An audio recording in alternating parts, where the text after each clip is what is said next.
नमस्कार। नेपाल टेलिभिजन हेरेर बसिरहनुभएका सम्पूर्ण आदरणीय दर्शक महानुभावहरूमा काठमाडौँ महानगरपालिकाको दैनिक टेलिभिजन कार्यक्रम हाम्रो काठमाडौँको आजको अङ्कमा यहाँहरूलाई स्वागत छ।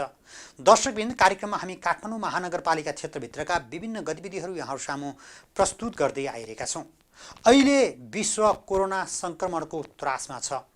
विश्वभर लाखौँ मानिसहरूमा कोरोना सङ्क्रमण देखिएको छ भने करिब 1 लाखको सङ्ख्यामा मृत्यु हुनेको सङ्ख्या नागिसकेको छ। नेपालमा पनि 14 जनामा यो सङ्क्रमण देखिएको छ। यसलाई न्यूनीकरण गर्नको लागि केन्द्र सरकार, प्रदेश सरकार र स्थानीय सरकारले आफ्नो तर्फबाट निकै मेहनत गरेका छन् भने सङ्घ सरकारले स्थानीय सरकारलाई राहत वितरणका लागि परिपत्र पनि गरिएको छ। काठमाडौँ महानगरपालिकाले पनि दैनिक जीविकोपार्जन गरेर खाइरहेका नागरिकहरूलाई कोही पनि भोकै बस्न नपरोस् भनेर मातहतका 32 वटै वडाहरू मार्फत राहत वितरण गरिएको छ। महानगरपालिकाले मानिसलाई मात्र होइन, पशु पक्षीहरूलाई पनि भोकै बस्न नपरोस् भनेर काठमाडौँ महानगरपालिकाका प्रमुखको नेतृत्वमा बौद्ध स्वयम्भू पशुपतिनाथका पशुपक्षी र चौपायाहरूलाई समेत राहत वितरण, खाद्यान्न वितरण गरेको छ। यो प्रसङ्ग आजको कार्यक्रमको सुरुवातमा राख्नेछौँ। महानगर क्षेत्रभित्र भएका चौपाया, बाँदर तथा पंक्षीहरूको आहार सम्बन्धी व्यवस्था बुझ्न महानगरका प्रमुख विद्यासुन्दर साक्य, उपप्रमुख हरिप्रभा खड्गी श्रेष्ठ सहितको टोलीले सम्पदा र सार्वजनिक क्षेत्रको अवलोकन गर्नु भएको छ। कोरोना भाइरसको संक्रमण रोकथामका लागि सरकारले लकडाउन जारी गरेसँगै पशु कल्याणको अवस्था बुझ्न उहाँहरूले स्वयम्भू पशुपति र बौद्ध क्षेत्रको अवलोकन गर्नु भएको हो।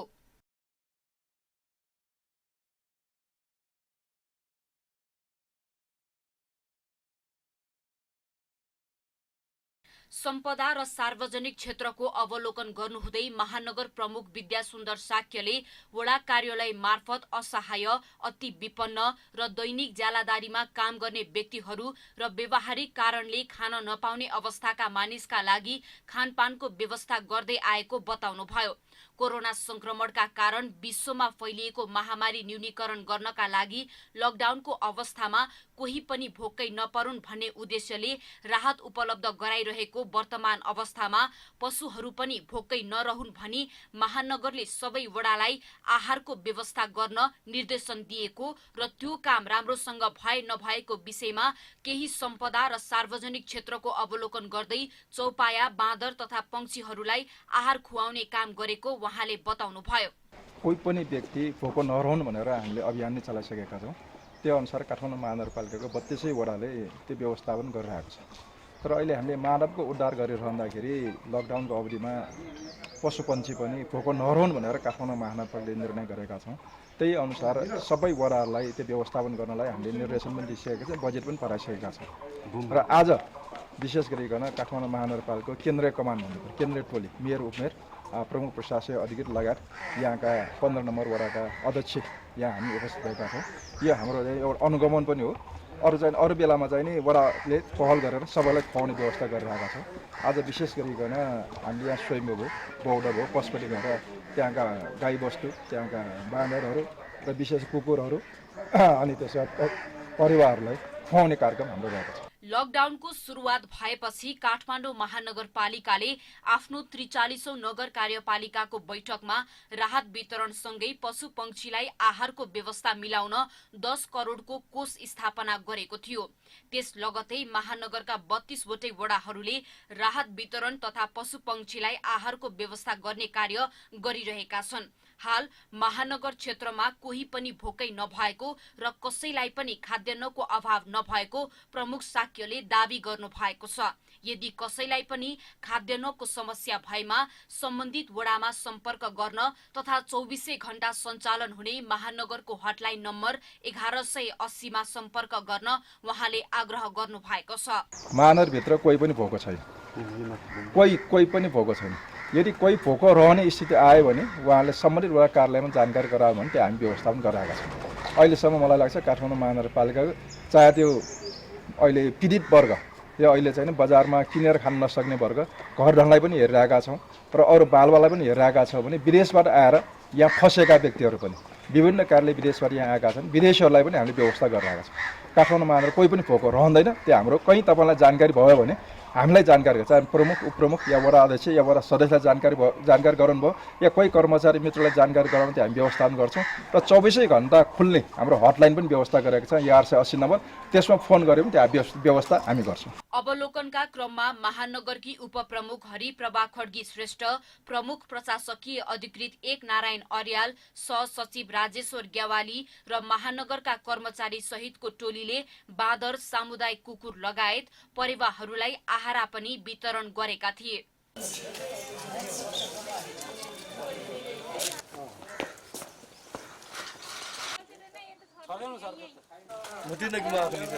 महानगरमा भएका 4वटा विश्व सम्पदा क्षेत्र मध्ये स्वयम्भू र पशुपति क्षेत्रमा बाँदरको संख्या धेरै छ भने बसन्तपुर र बौद्ध क्षेत्रमा परेवा धेरै छन्। महानगरसँगै केही व्यक्तिगत रूपमा र केही गैर सरकारी संघ संस्थाहरूले पनि पशु पंक्षीलाई आहारको व्यवस्था गरिरहेका छन्।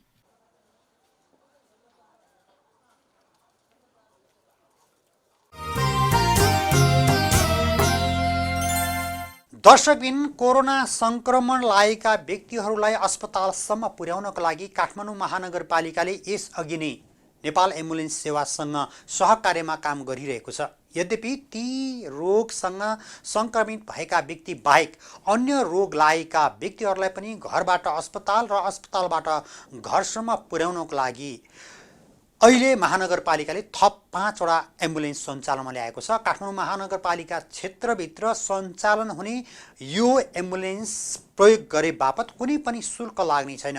यहाँहरूले 1180 मा फोन गरेर आफ्नो घरमा कोही बिरामी हुनुहुन्छ भने 1180 मा फोन गर्नुहोस्। महानगरपालिका क्षेत्रभित्रका व्यक्तिहरूको लागि महानगरपालिकाले निःशुल्क एम्बुलेन्स सेवा प्रदान गर्नको लागि एम्बुलेन्स सञ्चालकहरूसँग सम्झौता गरेको छ र अहिले काठमाडौँ महानगरपालिका क्षेत्रभित्र 5वटा एम्बुलेन्सले विभिन्न स्थानबाट सेवा दिइरहेका छन्। महानगरपालिकाले गरेको सम्झौताको प्रसङ्ग अबको पालोमा। काठमाडौँ महानगरपालिकाले वैशाख 1 गतेदेखि निःशुल्क एम्बुलेन्स सेवा सुरु गरेको छ। कोरोना भाइरस संक्रमण रोकथाम र नियन्त्रणका लागि सरकारले जारी गरेको लकडाउनका समयमा महानगरवासीलाई अस्पताल जान आउन परेको कठिनाईलाई सहज बनाउन काठमाडौँ महानगरपालिकाले संयुक्त एम्बुलेन्स चालक संघ नेपाल र काठमाडौँ जिल्ला कार्य समिति संघको सहकार्यमा सेवा सुरु गरेको हो। महानगरका तर्फबाट प्रशासन विभागका प्रमुख नमराज ढकाल र चालक संघका तर्फबाट अध्यक्ष गोवर्धन सापकोटाले सम्झौता पत्रमा हस्ताक्षर गर्नु भएको थियो।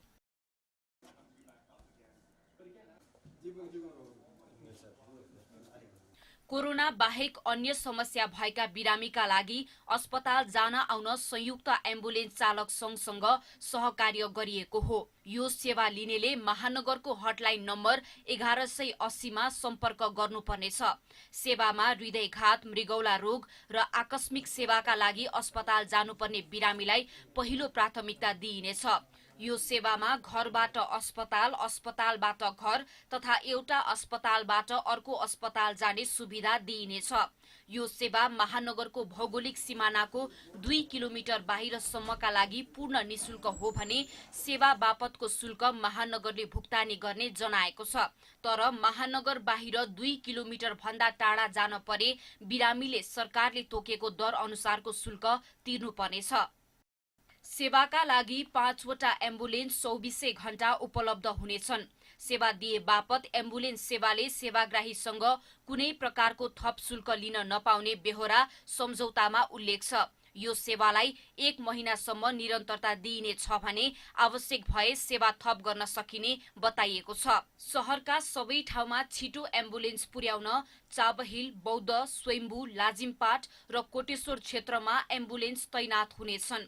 यसअघि कोरोना भाइरस संक्रमितका लागि महानगरको सहकार्यमा सञ्चालित नेपाल एम्बुलेन्स सेवा 102 बाट अस्पताल पुर्याउने व्यवस्था भइसकेको छ।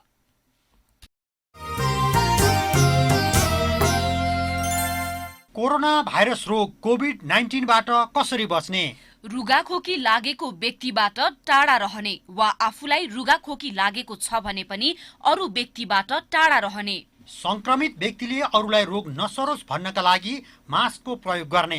खोक्दा हाच्छिउ गर्दा नाक मुख कागजी रुमाल वा कुहिनाले छोप्ने र प्रयोग गरेको कागजी रुमाललाई तुरुन्त फोहोर फ्याँक्ने बाकसमा फाल्ने र साबुन पानीले मिची मिची हात धुने वा अल्कोहल भएको सेनिटाइजर प्रयोग गर्ने। भीडभाडमा नजाने र अरूलाई पनि नजान सुझाव दिने। हात मिलाउनुको सट्टा नमस्कार गर्ने। बेला बेलामा साबुन पानीले मिची मिची हात धुने वा अल्कोहल भएको सेनिटाइजर प्रयोग गर्ने। ज्वरो आएमा, खोकी लागेमा, श्वास फेर्न गाह्रो महसुस भएमा तुरुन्तै नजिकैको स्वास्थ्य केन्द्रमा सम्पर्क गर्ने। कोरोना भाइरसका बारेमा थप जानकारीका लागि टोल फ्री नम्बर 1180 मा फोन गर्नुहोस्। जनहितका लागि काठमाडौँ महानगरपालिका। दर्शकबिन, मुलुकको जेठो अस्पतालका रूपमा रहेको वीर अस्पतालमा सेनिटाइजर बुथ स्थापना गरिएको छ। काठमाडौँ महानगरपालिकाकी उपप्रमुख हरिप्रभा खड्गी श्रेष्ठले बुथको हस्तान्तरण वीर अस्पताललाई गर्नुभएको प्रसङ्ग अबको पालोमा। काठमाडौँ महानगरपालिकाकी उपप्रमुख हरिप्रभा खड्गी श्रेष्ठले मारवाडी युवा मञ्चले निर्माण गरेको सेनिटाइजिङ बुथ वीर अस्पताललाई हस्तान्तरण गर्नुभएको छ। कोरोना संक्रमणको जोखिममा रहेर काम गरिरहेका स्वास्थ्य क्षेत्रका कर्मचारीको सुरक्षालाई ध्यान दिँदै मञ्चले बुथको निर्माण गरेको हो। बुथको प्रयोगबाट केही हदसम्म भए पनि बिरामीको सेवामा निरन्तर खटिएका स्वास्थ्यकर्मी तथा बिरामीको स्वास्थ्यको सुरक्षामा राहत मिल्ने मञ्चले जनाएको छ। स्वास्थ्य क्षेत्रमा कार्यरत कर्मचारीको सुरक्षालाई ध्यानमा राखी चिकित्सकको सल्लाह बमोजिम सेनिटाइजिङ बुथ निर्माण गरिएको हो। अस्पतालभित्र प्रवेश गर्दा यो बुथ हुँदै भित्र प्रवेश गर्न सकिन्छ भने बुथबाट प्रवेश गर्दा यसले पूरा शरीरलाई सेनिटाइज गरिदिन्छ। दोस्रो चरण अन्तर्गत वीर अस्पतालमा बुथ हस्तान्तरण गरेको मारवाडी युवा मञ्चले यसअघि गत चैत 27 गते टेकु स्थित शुक्रराज ट्रपिकल तथा सरुवा रोग अस्पताललाई पनि सेनिटाइजिङ बुथ हस्तान्तरण गरेको थियो। साथै पाटन अस्पताल तथा महाराजगञ्ज स्थित त्रिवी शिक्षण अस्पतालमा पनि बुथ हस्तान्तरण गर्ने योजना रहेको मञ्चले जनाएको छ।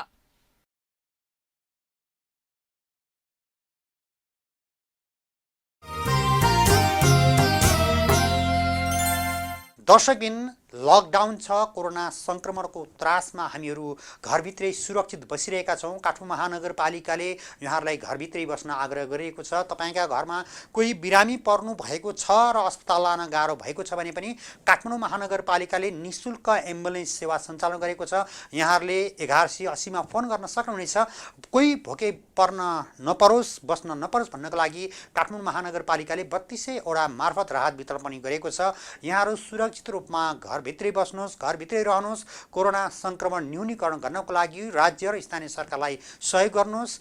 हामी पनि बचौँ, सबैलाई बचाउँ, आफू पनि बचौँ, परिवारलाई पनि बचाउँ। कोरोना संक्रमणलाई सधैँका लागि अन्त्य गर्नको लागि सबैभन्दा मुख्य दायित्व नै तपाईँ हामी घरभित्रै बस्ने हो। यहाँहरू घरभित्रै रहनुहोला। हामी काठमाडौँ महानगरपालिका क्षेत्रभित्रका विभिन्न खबरहरू यहाँलाई निरन्तर प्रसारण गर्ने नै छौँ, यहाँलाई जानकारी गराउने नै छौँ। आजको कार्यक्रमको निर्धारित समय सकिएको छ। भोलि पनि नयाँ विषय र प्रसङ्ग लिएर आउने नै छौँ। तबसम्मको लागि सम्पूर्ण टिमसहित म वैकुण्ठ भण्डारी बिदा चाहन्छु। नेपाल टेलिभिजन हेर्दै गर्नुहोला। नमस्कार।